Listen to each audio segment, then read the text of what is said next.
Hello everyone, and welcome to Canadians with Disabilities and their Allies. My name is Brent Frain. I'm the host for the show, and I hope you enjoyed today's podcast. I have Sarah-Chasity Johnson joining me today, and Sarah is actually from the Smath Studio Company.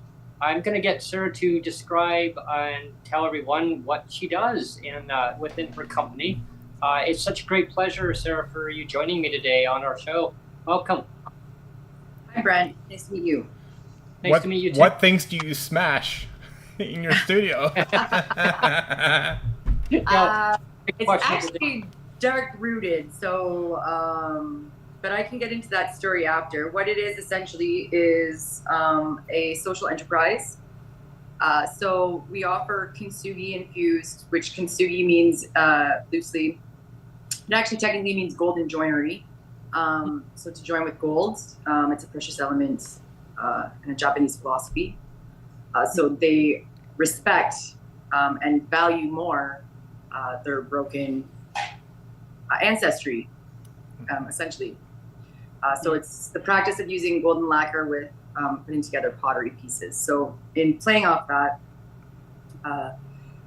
we didn't want to be the traditional rage room. I don't, anyways, and I'm not here to clean up after anyone's shit. Mm-hmm.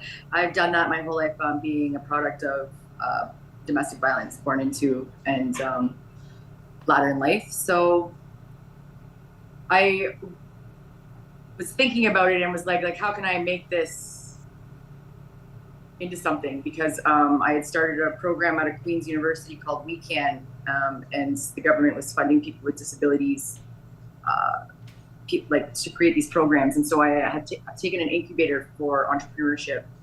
And in it initially, when I had walked in, we had multiple studios. So we had like a scream room, and we had the Smash studio, and we had like multiple various trauma releasing and processing spaces. So when We Can got a hold of it, they wanted to isolate it. So they took out the Smash room, and I was like, out of all of that, that's what you got out of it. So I was like, well, what are we going to do with this? You know what I mean? Like, yeah, that's really what I wanted to do. You know what I mean? Like on my healing journey, yeah. So I had to like evolve on that. And I also didn't want to watch people get off being violent. That was really key to me. Or be someone that facilitated or was the reasoning for someone that was already predisposed to become violent and be responsible for the person's life who that would affect. So it's so multifaceted, but the purpose of it, and I'll get to what that is in a second. I just had to give a little bit of background, and as you can tell, I have CPTSD, and I also have traumatic brain injuries from domestic violence and various other things. So in saying that, the purpose of it is to create programs for those in the vulnerable sector affected by corrections, and I'll get to that again later as well.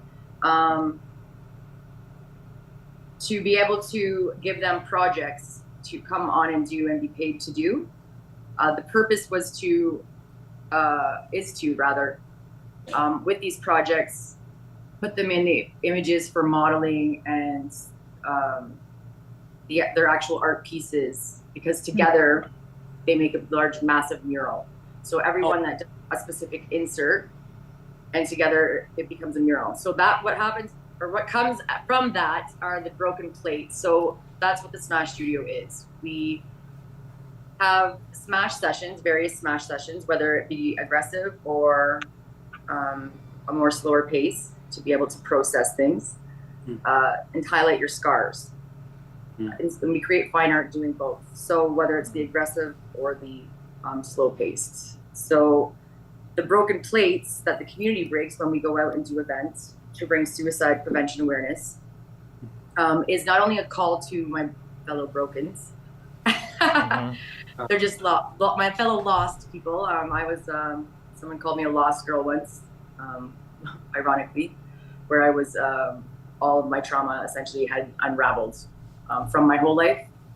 That's where I found my purpose with this vulnerable sector when I was put into a hot spot. So the programs are to help put their names in newspapers so that there's something positive, as opposed to just profiting off of bullshit, and then you're already lynching them before they even get to trial, and then you make them a byproduct because they're just repetitively put in there like a revolving door, and they don't stand a chance. And so that was really important for me, as well as them making a residual income, like to have money coming in from royalties off of, or licensing off of images. Yeah. Anything. Have you displayed any of the artwork in, like, say, the Vancouver Art Gallery or any local galleries? No, we haven't completed the project yet. It was just started, and I started it without any backing. I did it without, but we've now been recommended by the Canada Arts Council. So right now we have crowdfunding campaigns to set that all up.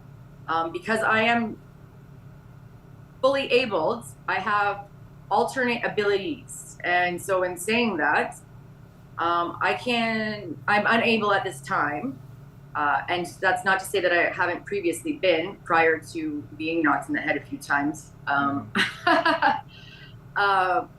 capable of writing or putting this brain down on paper in a cohesive manner so that people that are funding will say, hey man, that's what we're looking for. And checking all those boxes off with their jargon, buzzwords. Well, now you can just get Chat GPT to fill out all your forms for you, right? Yeah, there you go. Yeah. So when did you found the company? Like, when did you get started with all that?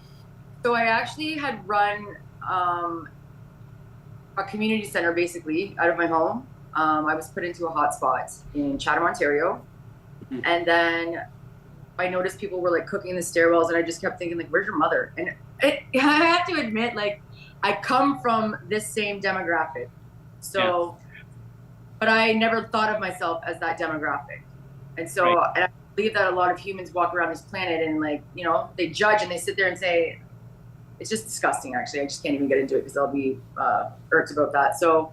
I have a brother that's been on the streets and literally thrown around his whole life. Like, I mean, beaten since like birth, legitimately broken bones and stuff. And so, like, and I mean, by his peers and everything. And then to be tossed around in the foster care system after that, to just be being socially exiled, that's less than downtrodden. Like, you strip someone's soul from their body.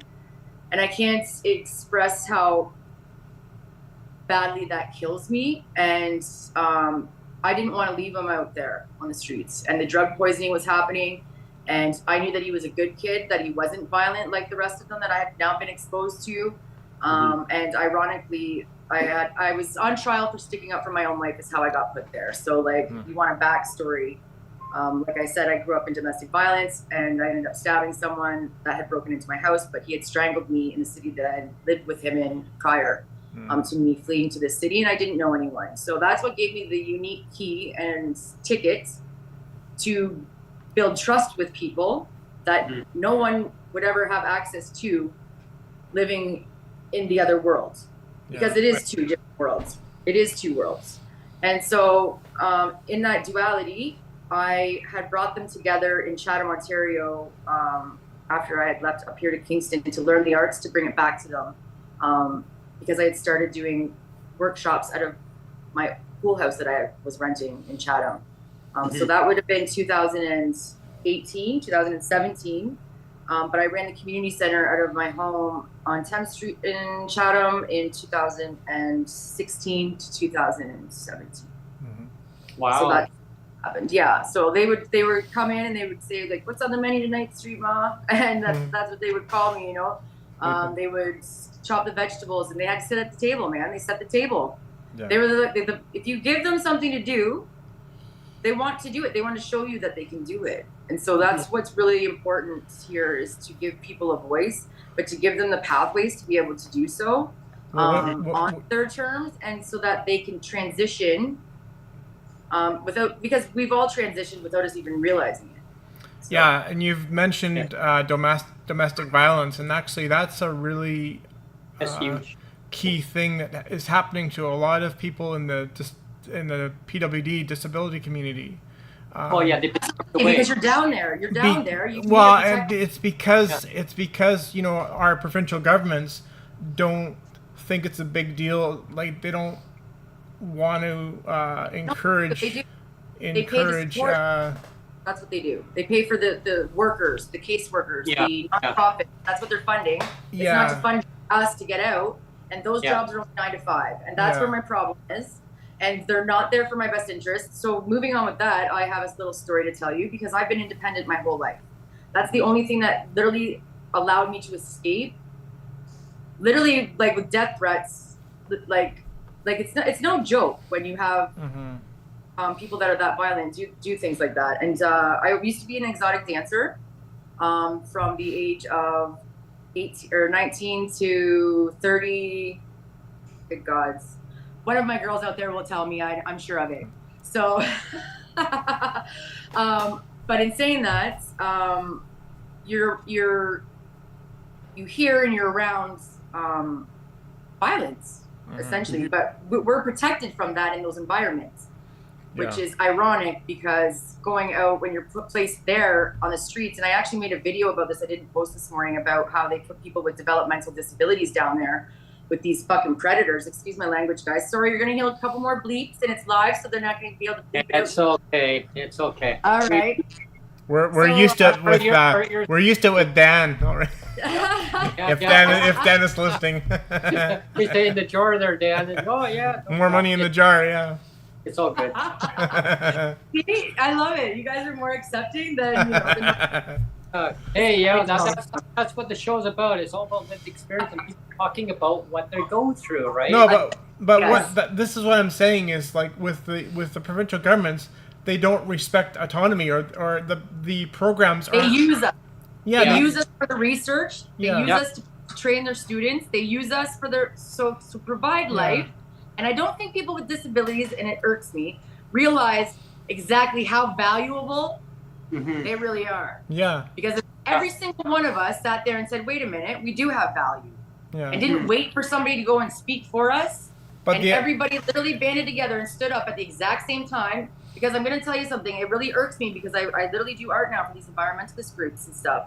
And it really ticks me off that everyone has this free healthcare that's down here on this sewers or whatever, and nobody wants to get on that bus. Yeah. So while I'm for us standing up for ourselves, I'm not for somebody sitting there expecting someone else to live our lives for us. And so that's where a lot I find of the complaining is coming from, not really advocacy. Whereas, do you know what I'm saying? You're providing an avenue and a platform to give people voices and to build confidence, because I've never done this before. I mean, I talk to myself all the time. It's a good. Nothing wrong with that. There's nothing wrong with that at all. Well, so they say. The DSM-5 would disagree, but.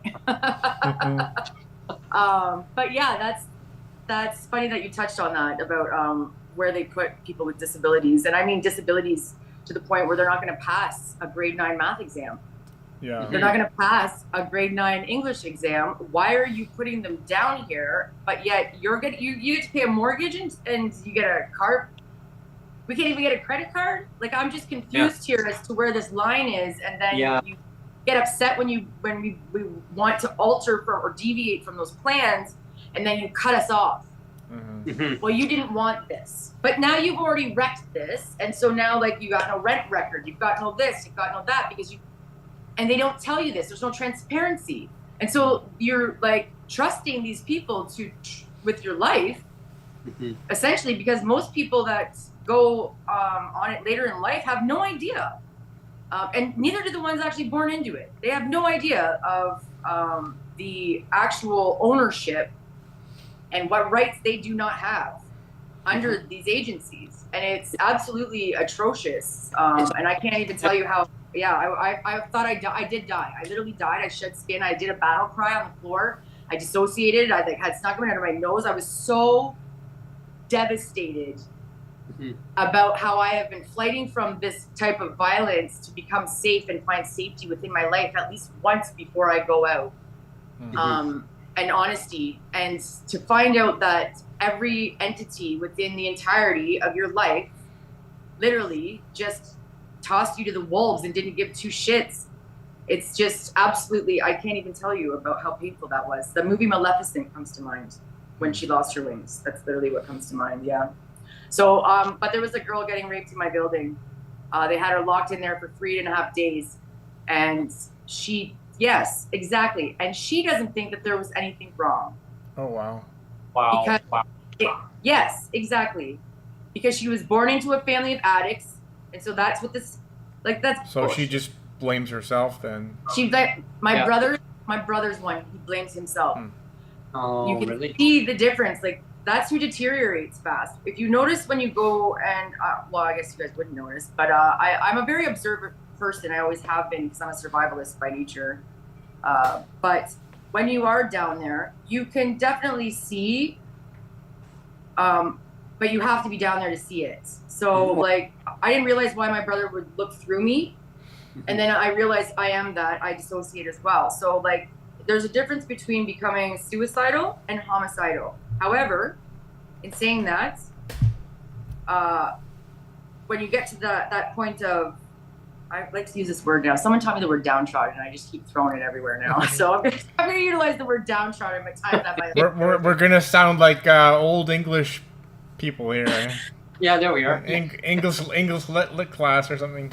Right? Let's all be downtrodden. Trauma, but really, It's all good, yeah. looking, working, yeah. There's a difference between those who get off on it and those who do not, and you can see the life still in the ones that get off on it. Yeah. So you can tell the difference. People would say it's drugs, it's this, it's not. I don't care what you say. They need the drugs to numb, because when they weren't drugging, you still kick them down there, and they looked the same. And so you might as well, when in Rome, because that's the only thing that's going to get rid of that agony. There's no way you can be out there without a protector, without joining. That you can't.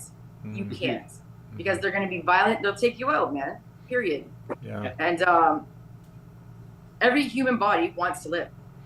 Oh, for sure. So I just don't believe that if they're not actually going to be the soul suckers, that they deserve to profit off of the soul sucking of that life, so that they could sit back and watch and write stats and send this in, and let's go make a new medication, and let's go.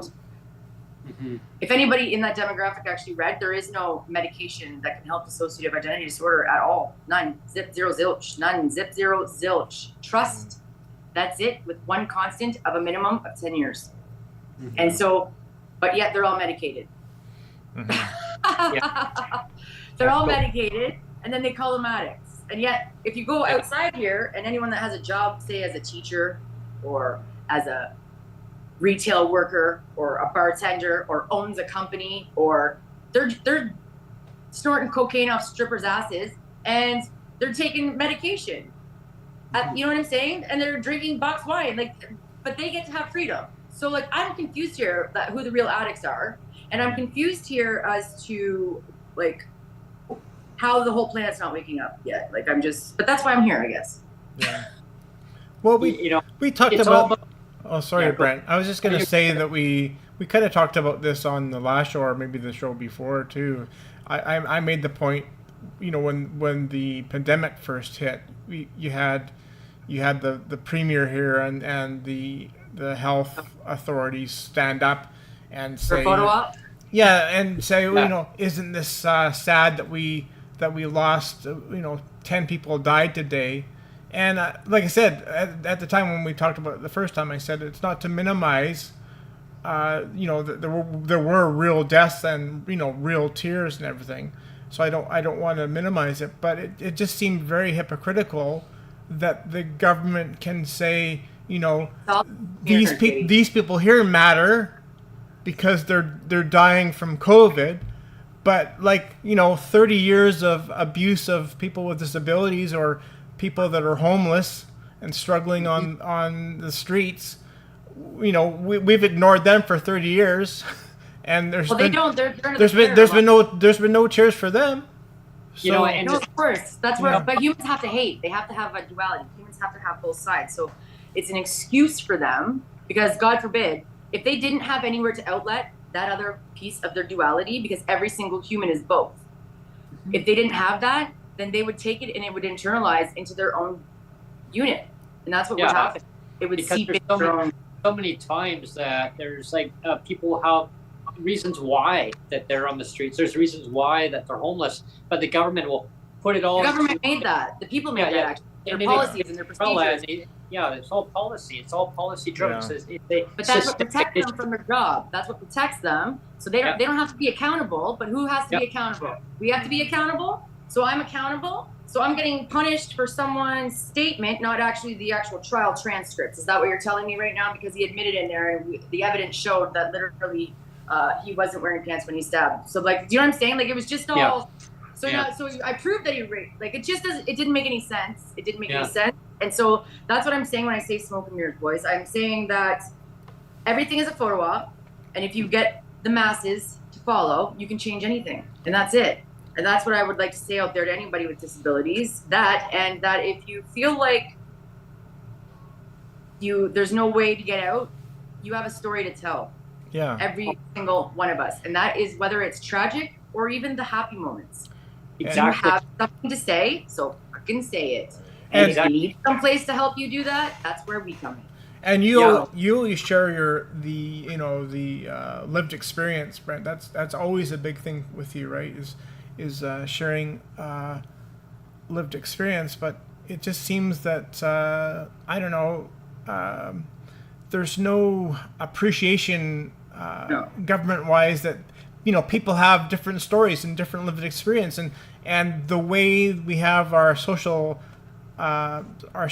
network set up or the social support system set up, it's kind of just throwing everybody in the same shit pile, saying PWD and homeless, they all go in the same shit pile. It doesn't really matter, right? There's no real sense of delineating like who's got this problem of being homeless. But why are we segregating? That's the problem.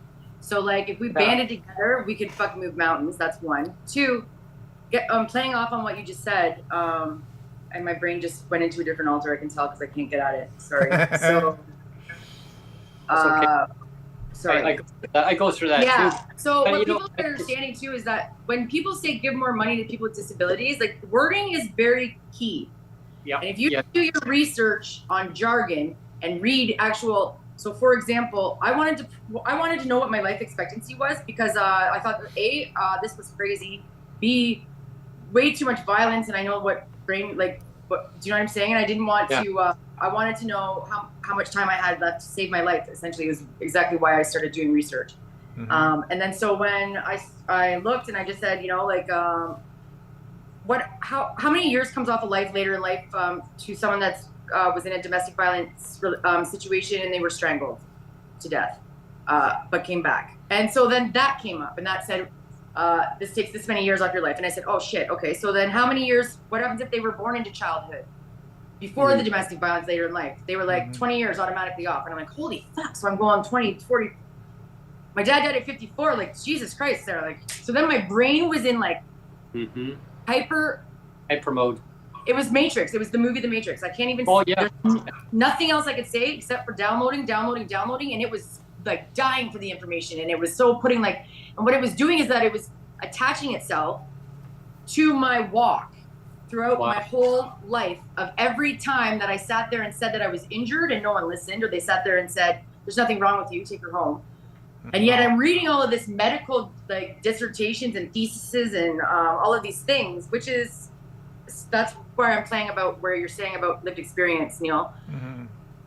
Is that I literally sat there and researched for 2 years of what not to do and what no one else should do around me, so to stop that, which was now a snowball effect. Like essentially, it was that, or like I would be killed by one of them because I was in such fear and panic of dying. My body was in legitimate survival mode. Not none of this, you're in fight, flight, freeze, so you're a little bit combative. No, man, my body's legitimately in actual survival mode. Like it's kill or be killed now. This is not a joke. Like I've literally already gone through Fight or flight, as they say. Yeah, but I've already done all 4. Sorry, Yeah, like they try to tell people you got one or the other. No, you don't, man. Your body's going to start at one and it's going to go to the next one if it can't survive in that manner. And that's what your body will do. It's a survivalist at the end of the day. And I have DID, so lucky for me, I have different alters, but those different alters have different coping mechanisms, which makes it just came all to be really fast. So I was just really lucky, I would say. But that's what I mean. That's what the government see. They want people to be able to do something about that. They kind of want people to hear what they want you to hear. Like I went to a meeting recently, Sarah, and the computer system, it was last updated in 2002, and we're going to build a new one. It's going to be 2 more years. So that's the reason why they can't change rates. I mean, you tell me like 3 levels of government, and it's like. But if you keep giving them solutions, if you keep finding solutions for them, like that's the point, I think. Like. So at least you came up with a solution. But I don't understand how 20 years or 21 years of outdated software is considered an okay thing. No, you know? What they told you, right? It was supposed to bus pass. Remember, they dismantled it. They couldn't figure out how to put it together. But do you see how funny of an answer that is? Like just standing outside of a box. Just standing outside of a box and like, I don't even know if I respect you anymore. Like as a walking, talking, English-speaking human being, like how could you possibly just throw something so stupid and then you bred? Like I'm confused here. Like that's something I would say to them. Like, I am not nice in any capacity. I'm good though. That's the difference, guys. You know, I look at when somebody tells me a bunch of riddles, and I know for a fact, like come on, like I used to work with computers since I was a little kid. I used to program them, reprogram, take them apart, put them back together. When someone tells me 23 years or 21, I mean too many years, and I'm thinking, wow. But I did come with this solution, and it blew their mind. I said, why don't you just give everybody subsidized housing rather than paying high market rent? Everyone becomes home. You know, take them off the street, put them in the housing. Wow. Quit talking so much sense, Brent. It was a concept. But subsidized housing. Don't be so sensible, Brent. I was put in there, and that's why I have brain injuries now, and I have post-concussive syndrome. But I mean, you can keep everybody at home, but that doesn't mean that they're gonna. They don't know what a home looks like. They've never had one. So, like, in saying that, in order to integrate and like to play off of what you're saying, and people do that. I believe that we should make groups of us, the disabled people. The disabled. I hate that fucking word. We are completely able. We're just different. Differently abled. I hate that term though too. If I was so boring and normally, like, I love my kind, honestly, and I'm adaptable in so many scenarios and situations because I know how to read a room. I know what's needed when I walk into a room. I don't ask them, do you need my help? I go in and actually help them. Yeah. You know, most people. Yeah, it's just like they just, I don't know, they won't ask, or they're proud, or they're pride, or I don't know. But you know, another funny thing too is like community's big. That's my son is 14. He's going to be 15 in September, and way back when we first had him, or even before we had him, like we were just thinking about it, and we talked to doctors, and actually we even talked to some social workers too. Because actually, before we were successful in having a baby, you know, we were having trouble for the first year or so, and so my wife wanted to do adoption, And so the worker said, well, you know that you are considered high risk parents, the both of you. And I said, high risk parents? I said, well, why? I mean, isn't the requirement just to be like loving and make sure you can provide and be loving to a child? And they said, well, no, because you have a disability, because you both have a disability, especially, you are considered a high risk parent. And Insurance rates. And it's like, wow. You're insane. That just surprised me, though, right? Like, it's just like, just kind of threw it out there, like, wow. And I never really thought of it that way. It's just like, I thought, well, you just give a kid love, and as long as you can provide and give them love. But they're thinking, oh, that's a high risk, you know, to bring a child into you know, a situation. So sorry, Neil, I'm going to bring this back for a second to the people that are homeless. Why do you think they're homeless then? When they send these people to a rehab, what do you think their chances are out here to even get insurance? Zero. Yeah. No one's going to insure you. They don't tell you that either when you're under these social workers' care. So in saying that, when I say you're making yourself more disabled and putting more barriers up, not doing the work and expecting someone else to do it, because no one else is going to save your life. Do I think that it's fair? Life isn't fair, and I get that.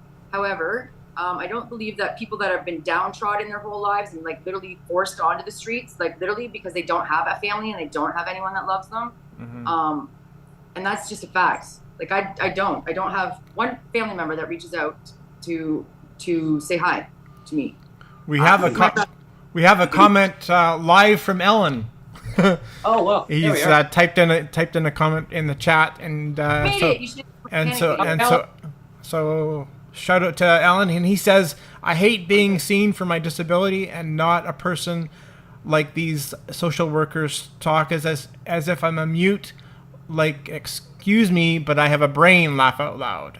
Talk to me as if I'm in this meeting. Alan, I teach you all the time. That's because you talk about your disability all the time, and that's what you concentrate on. So when you're concentrating on just what your disability is, that is what people are going to see in you. If you concentrate and focus on what you're good at, or what your hobby is, and what you photography, love, and can profit off of that, right? But that's another struggle, because as you'll see with Alan and my dynamic, Alan's now moving up to Kingston. For anybody that, I don't know if you guys go on P4W with Patricia and Mitchell and them. I'm not sure if you guys all know each other. I think you do, because I think that you set up that group, Neil. Ellen and I are a bit of, I always think he's a bit of my twin, kind of, because we both love photography. So we always end up talking photography together all the time. But I always have to drop the topic, because again, he's working at a Swiss chalet, or was, and paying for somebody else's yacht. And what I can't get through to anybody on disability's head is that, why are you not literally working for yourself, doing what you love? And I had to ask myself the same question, but did I know? I don't think so, because I actually was a gymnast and I loved doing acrobats and I loved all of that stuff. So the fact that I was a dancer does not make me in any sense of the word bad, needy, anything of that nature. Actually, I actually was incapable of walking out of a stall fully dressed, being secure in any capacity, and being nervous that people thought I was naked. So the fact that I can now walk around in my own skin is so empowering. I can't even express to you how much of a change, or what that did to change the trajectory of my life. Like, either way, my life was going to circle back to that moment in that demographic to figure out my life's purpose. Like, the universe just has to do that. And everyone comes to that point in their life where that moment comes, and it's whether you're going to make it or break it. So like that, I'm really grateful that Alan is finally listening, and that he's coming and he's going to start doing his photography, and he's going to start making royalties and money and selling prints and doing all of these things that he should be doing. Because why? If you're wasting that energy giving it to somebody else, you don't have to do that. But that's a sense of security, but it's a false sense of security. So yeah, you know, the part that really baffles me though, it's to keep people housed, and how governments will, you know, they have this archaic system in place, and they know people, but they take away, oh, you don't have an address, well, we're going to take away your shelter. Now you know, you can pay to a landlord a little bit, maybe because you can't afford the high rent, but if you don't have an address, you don't get that shelter. Now you get less money, so now you're homeless. Yeah. So we've now set the system up as that way, so that now you would be homeless versus having housing, Well, we call them couch surfers, actually, and they do surf couch. I literally made a cover for them all in my house, and they slept there for 10 months when they withdraw because they don't sleep. But that's the point. They can't keep a house, and then their neighbors, because why? Some of them have kids, some of them don't have kids, but they don't like people that are addicts, and that's the problem here. Yeah. The problem here is that they wouldn't be as blatantly out in the open, appearing the way that they do, if they weren't treated that way. It has nothing to do with providing a home for their house, because they've had 100 of them, all of them, everybody. Okay, if you we can give it to you, are you going to keep it? Can you keep yourself safe? Are you capable of literally being able to keep yourself safe? And if you can't keep yourself safe, are you able to call the other side of business to the business world? Because that's all it is, essentially, is a business. They're a product. They are the money, period. You wouldn't have policing. You wouldn't have any of these jobs. And if you think that any of these people are going to literally sacrifice their livelihood and give up their job so that we aren't disabled, that's fucking just crazy to even think like that. So, like, I think that it's best to be able to put your noodle in both sides to be able to come up with a well-rounded solution. And I think that if we all do that together, with all of the holes that we have found, and be able to not plug the hole. I mean, you can just get shore, right? And that's cool. That's what we're doing right now. But a lot of people with disabilities also don't realize you got to work together. And they got a big problem with that about me, and like my only circle and my net, because that's all I trust.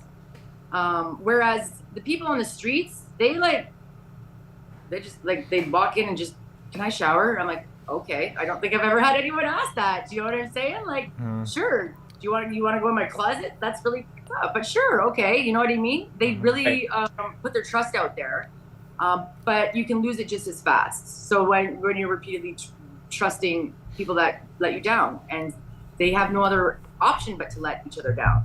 So it's a self-perpetuating cycle. But as you can see, people that are the normie disabled people that didn't become addicts yet are put down there, and then guess what? You need a protector, man. If a straight, normal, white person out there needs a fucking protector in their house with a security system, what do you think we do down here need? Yeah. We don't have any of that. Yeah. So, like, to sit there and to cast that light onto people like that, like, it irks me, and I love being in a room with them because my vocabulary is so pretty. And so am I, and I like to put people in their place. But now, because of the brain injuries, I'm not as graceful doing so. So now I lash out and I sound like I'm violent, which absolutely irks me because it was all preventable. So that's another big reason of why the studio is what it is. It's to give them a pathway while also stopping others from being aggressive or violent. Like, they say that they're not when they cut you off from these organizations and things like that, but that's what death is. Ghosting, silencing, not allowing people to process that trauma, come back to it again, and then you fucking punish them and cut them off like the hangman. And literally that's what you're doing to an already injured body. Stop doing that shit, because don't cry then when they turn and snap, because that's literally what the body has to do. It's a biological process. It wants to live. Your physical body. It's got nothing to do with your noodle, man. Your nervous system will separate, man, and your body will go first, because it's like, yo, you didn't keep us safe. So now we're in charge. So, it's that little trend where it's rinse, repeat, and it's kind of keep doing that same cycle over and over. Status quo. It's not working. Like, you're right. More people down there. You're right. It's like getting components from every PWD ideas coming together and building that network of ideas, and then create solutions. Not. We already know what the problems are, peeps. Like, all of us know what the problems are, so that's cool. We'll get a whiteboard out. This is your specific problem. Awesome. So that's a story in itself, though. Write a book. Go write a book, or how about one of us partners with each other and we write a book? Ellen find profits off of that, and that is literally what the whole world is based on. When you watch your television shows, when you read your books, when you read your documentary, every single story on the entirety of this planet, including Star Trek, is derivative from real life and true stories. They're human history passed down to each other, literally, and we call it entertainment. And that's all sometimes I wish I was Data, the one of the characters. Yes. Make it so number one. Yeah. I like Dana. The curly hair though. Ellen had a follow up. He wanted to.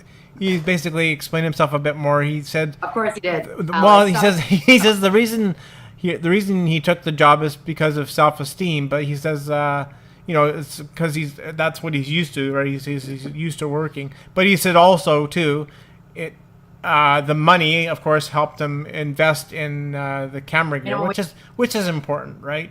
I mean, we all need money to invest in our hobbies. We think that we'll die without it. He likes to buy useless stuff instead of investing and saving. So he did save. Forget that, and I get that. But we have to literally put ourselves into other people's positions that have zero and nothing and no family and no parents. Mm-hmm. So in saying that, to elevate, I mean. But Alan, don't explain yourself, okay? I tried to stop you from talking about camera talk all the time on yours, and I couldn't make a comment on your YouTube, okay? So you can bug me and message me 1,000 messages later. Dan is here in chat too, so he'll be impressed that you're already soaring and putting money in the swear jar. Yeah, Dan, the jar is there, Dan. Dan, mine's like overcuppeth is overfloweth. Like, overflowing, Dan. Overflowing. Don't worry, Dan. We can all add to it, right? That's why I'm poor. That's why I'm like literally down here, man. It's because literally I swear too much. Like I had. One day I had dropped a couple F-bombs myself. Yeah. You think I learned my lesson when they upped it to $5, but no. Yeah, but inflation, right? Yeah. Yeah. But it all comes down, like I say, down to lived experience and having you come on, Sarah, and talking about what you've gone through and just it's a systemic thing where like governments have set up in certain places. It's a human thing. If we keep calling it systemic, then everyone's protected by their job. And I literally make videos, so anyone that wants to follow, but I literally say it how it is. And this is a human problem. This isn't a system problem. This is your neighbor's problem. This is your sister's problem. This is your brother from another, whatever the hell, you know what I mean? Like, that's what the problem is. This is not systematic because humans built the system and they're protected by that system because they chose to protect themselves in that system. So once we stop and start dividing, that's why we're separated. We'll never be able to beat that wheel because, like I said, nobody's going to give up their livelihood. So if we can literally speak to people as your job is not 9 to 5, your job is to literally worry about your brother and sister. Your job is to literally sit there and lift as a community. But don't expect people to it's a conflict of interest for them to have a personal relationship with their clients. Nobody thinks that's weird? Mm-hmm. You think that's weird? Yeah. So you love me at 9 to 5, you're going to help me, but then you realize it's not really fucking help. It's a referral to another agency so that they get numbers. Ding, ding, ding, ding, which gives them funding. Ding, ding, ding, ding. Hey, guess what we're doing? Training students. Yay, ding, ding, ding. Oh, wait, we don't have an executive director. Wait, we have to wait for another student. Ding, ding, ding, ding. To write our grants because none of us are capable of writing our grants because we micromanage so much that I do this job. Oh, sorry, that's not in my. You're passing the buck. Yeah, that's all this is passing the buck, and it's not the fucking system. It's my neighbor, and it's my fucking cousins, and it's my dad's dead, but whatever. It's everybody. But I'm glad that you said that, though, Sarah. I'm glad that you said that about system. It's like, I got a big pair of scissors here. We're gonna cut that system right out. Yeah. Well, everyone's mad at the Liberals right now, but what no one's realizing on the Liberals is that we're saving your ass, you dumbasses. Now you're going to take it away from us, then you're going to put us backtracking us back to disability. Because why? Yeah. Because all of these conservatives are bitching their brains off now because, oh my God, our taxes are so high. Well, what the fuck do you think paid your kids? Yeah. Who do you think paid your kids tuition? Exactly. We did. We did with our fucking lives being the research product of all of your it fucking irks me. Shut the fuck up, sit the fuck down, be humble for a minute, and please give us our time on this planet. Because I'll tell you right now, had those incubators not been at Queen's University and at Keys, and I knew to go there because they could sit there and help train people, because I was losing my language, I was losing my voice literally in compartments because I lost all my confidence. Literally, I lost my voice. I couldn't get at compartments to speak, for fuck's sakes, because literally people had literally broken me down so much. And that's a collective of humans. This isn't one incident. I'm not stuck on my childhood, okay, dipshits? This is what fucks really up, okay? And I got no problems or qualms calling a spade a spade. Yeah. However, what these dipshit conservatives don't understand is that they created jobs for your conservatives, dude, okay? Those are the ones facilitating all of these incubators and shit and mentoring underneath all of your businesses so that we could create more jobs, because why? Because this ball was gonna roll, dude. You can only go for so long. You're not what's holding the planet up, okay? You can only learn so much, and guess what? The DSM-5 came out. Why? Because medically, we've done what we possibly can do. Nutrient-wise, we know what the hell saves and doesn't kill. Yet, what do humans do every day? The shit we're not supposed to, and then, can you please save us?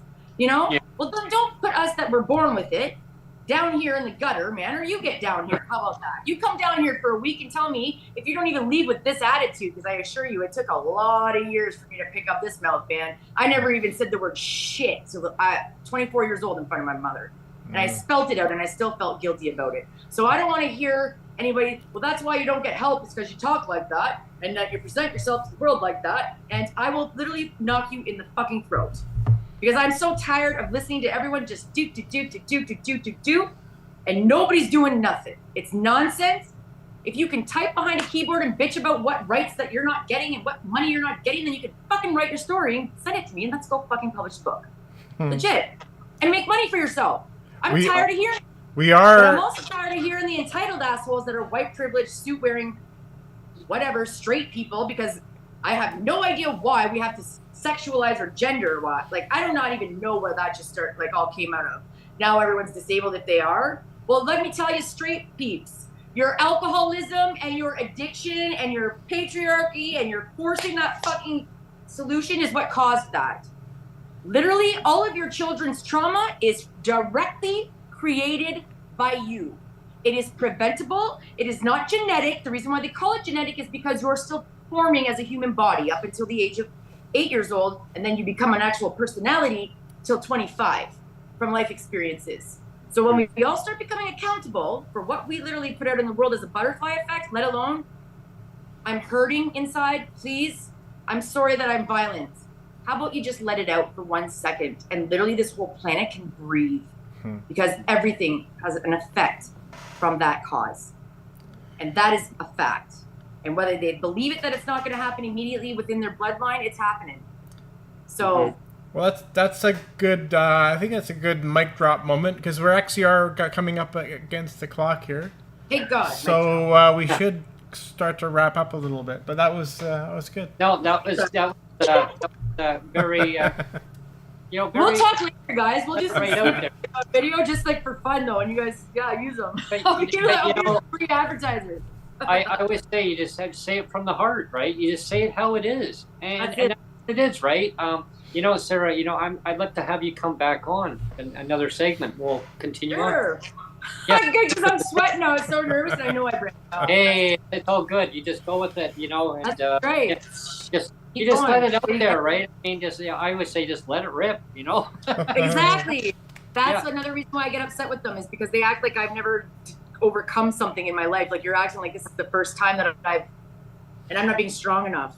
Like that irks me to no end. So yeah, I have no problems blowing. What I like is the person just saying how they feel, who they are. I mean, not with what other people want them to say, or they're just who they are, and that's it. I'm actually quite sweet though. I'm actually quite nice and sweet and like gentle. But I'm also a firecracker. I'm like a walking contradiction. It's really rad.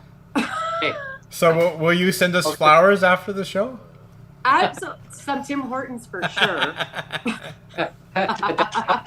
And then Dan's watching. Dan, boobly bits. Dan. Yeah. We're gonna get you that sponsorship. I'm telling you. Alan says you nailed it. He says you nailed it, Sarah. Hey, Alan, you're watching Snellygusters, Alan. Snellygusters. Yeah. You'll love that one. Yeah. But that's what. Oh, right. It's all about just talking about what's on your mind. What's going on, and and just being you, and that's what's perfect, right? And I that's had to go what through all of that to everybody- get a voice because I never stuck up. Well, I stuck up for people, but I did it quietly. I didn't even have a story of my own to tell, or so I didn't think. And the reason for that is because I did live vicariously through everybody else, and I did not people please. I don't people please. I'll please you, but I'm not pleasing you to be used. That's just not my gig. Mm-hmm. But in saying that, it's to alleviate stresses from people. I like doing that's something that I love doing because no one likes to feel stressed, man, and no one likes it when people are stressed. So why? It's just you know what I mean, man. Yeah. Come on, people, Totally. get out there and don't buy them a Starbucks coffee, okay? Carry their groceries, or if you see them struggling, help them. Don't ask them what they need. They don't know what they need in that moment, or else they would have already successfully accomplished it and utilized it. They would have already figured it out and done it. They're not struggling because they know what they need and just can't find it and they need someone to come and save them. Mm-hmm. It's because they're frazzled. So humans be human and actually be a being, a human being, being human instead of being a people, because people suck. I'm just saying that. We're gonna make T-shirts, guys, and Said like a real dog person, right? Dog or Yeah. cat person. People suck. Go pet a cat or a dog instead. Just put a leg over top, right? I swore I wouldn't become that cat lady, gentlemen. Yeah. This is the final leg of my life, and I'm like, no, don't do it, Sarah. But you're lonely, girl. No, don't do it, man. No. Cats crawling all over your head. Just a cat lady. You have to successfully learn to be able to cohabitate with a human. Okay? Yeah. So that's my final test in life. That's There you what I'm attempting to do the remainder of my life. So we'll see. Awesome. Yeah. So Sarah, we're gonna go to ending. Thank you for comments. having Is any other questions coming in from the audience, Neil? Yeah. Ellen just says Snollygosters. That's it. Love it. Love it. But I guess ending statements, and then we'll arrange to get you on in a couple weeks. We'll have you. Oh yeah, for sure. Be I awesome. might mail you guys some stuff, and then you guys might have to apply it while we're doing a video. Sure. Oh, Yeah. you're gonna put us to work Cool. while we're live doing a podcast? Yeah, I think that I think Oh. it'll be funny. I think that you'll have some. Oh yeah, I'm geeked about it. I'm already Okay. getting visuals of what's gonna happen. Do I get to break stuff while we're on air? Yes. Cool. There we go. Oh. Right on. Right on. Okay. But yeah, I'd like to thank you so much, Sarah, for coming on. This is great. Thank you. Awesome segment, and just be real. I mean, be yourself. Be real. And that's what it's all about, right? Let's find solutions. Find solutions and be real. You know what I mean? Yeah. Don't when everyone else around you is trying to help. So, but if anyone wants to tell their story that doesn't ever speak out, or has been sexually assaulted in childhood, or like I said, domestic violence is a very delicate. It's a soft word to use for what we endure. So, in saying that, anyone that's ever been strangled or suffered blows to the head, please reach out and we'll do something. Because you're not dying voiceless or nameless. We were born for greatness, from the wonderful words of Papa Roach. I will leave with that. You know, they can. And Sarah, you're right. I mean, if they can reach out to you, and if they want to come on with you onto the Oh, sure, for sure. Yeah, tell the story. Yeah, tell the stories, right? I mean, and anyone watching this, reach out. Just reach out to me. Reach out to Neil. Reach out to Sarah. We'll art it out first. So that it rips the Band-Aid, and then it's easier to talk about. So, Yes. because when you have to look at it and face it, You can do that. You don't. Hands. Yeah. Touching So- hands. Reaching out. Not yet. Touching me. Touching you. Yeah, Not yet, boys. virtual, you know. Mine's like, yo, back up. This ain't a petting zoo. Hang on there. Hang on. That's because I've Restraining had all the order. bad feelings, you know what Yeah. I mean? I've had all the bad feelings. So, you know. Yeah, I just got chills. All right, on that note. Okay. Yeah. Thanks for tuning in, Thanks, everyone. That's great. Thank you so much. Thank you for coming by. Thank you very much. Brent, are you guys on every Tuesday? When you guys have post we are on whenever. Yeah, we're on. No set Okay, schedule. so I do the same thing. I do the same thing, and that's cool. I love that even better. Like I do. I love spontaneity. I love pop-ups. We always just wing it, eh? So that's we do. We just wing it. That's the way to do it. Yeah. I literally do that at parks, though. I literally go to parks, and I'll do a pop-up paint thing, and just bring tons of shit and put it out. And if kids come, they're like, "Wow, man!" When you're not expecting the boom and the fun, which no one ever is, because this world's boring and not fun now. Because God forbid, that takes too much effort to plan. Stop planning, people. But yeah, you just wing it. Just go with it. That's it's the best experience ever. Oh yeah, it's the best experience, and I literally have nothing, and I'll give everything. But that's what's wonderful about life, you know. Mm-hmm. Yeah, you just say how it is. That's it. Exactly. Buy my life. You can't buy my life, y'all. Okay? Yeah. Nope. Time, respect, attention. That's what feeds life. So, money ain't buying health, obviously. Well, it's buying theirs, but not ours. So, let's get on the right side of the road, okay, guys? The middle. Yeah. Right Be down. like every country driver, right in the middle. Right down. There you go. Right on. All right, guys. I'm gonna go now. I've said bye 4 times already. Yeah. Great. Well, thanks a lot. That's like the Ferris Bueller. Yeah. The show's still over. there? You can leave now. I can't help it. I'll be for a week, folks. Okay. Bye, everyone. Yeah. Down. Thank you.